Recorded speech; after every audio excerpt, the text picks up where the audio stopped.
Governor Tim Walz says he will sign an executive order to activate the National Guard for the next several days to prepare for potential protests or violence at the state capitol. Governor Walz added that state lawmakers are rightfully concerned about threats to their own safety.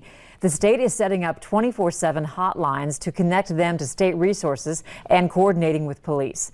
State Patrol's presence has increased both inside and outside the Capitol building, and the fence surrounding it since last summer will remain.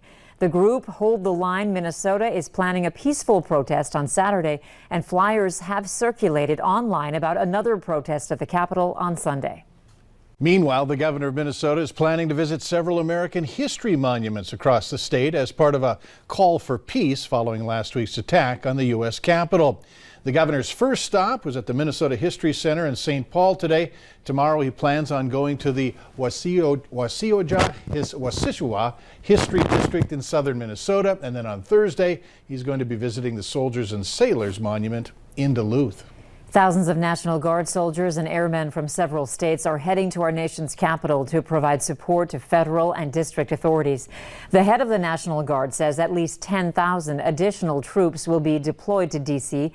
to help with next week's inauguration. Meanwhile, the U.S. House of Representatives is preparing to vote today.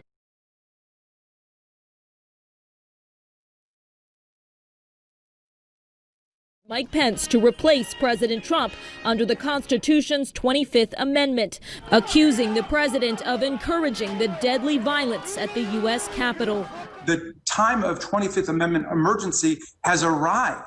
It has come to our doorstep. It has invaded our chamber. One of President Trump's fiercest allies, Ohio Congressman Jim Jordan, scolded for still questioning the election results. Yes or no? I asked you a yes or no questions, please. We're trying to bring this nation back together.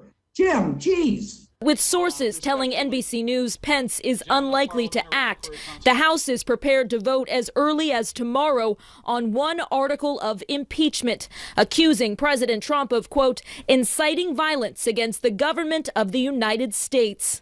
President Trump defiant. The 25th Amendment is of zero risk to me, but will come back to haunt Joe Biden and the Biden administration. As the expression goes, be careful what you wish for.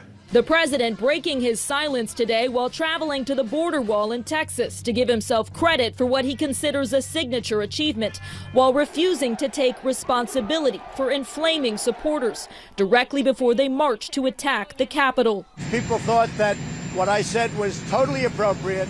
That claim sharply disputed by even some of the president's staunchest defenders. In Washington, Alice Barr, NBC News. House Democrats say they have the votes to impeach, but with the Senate in recess, any impeachment trial would likely come after President Trump has already left office. Up next in sports, changes within the coaching ranks for those with the Bison and those formerly with the Herd.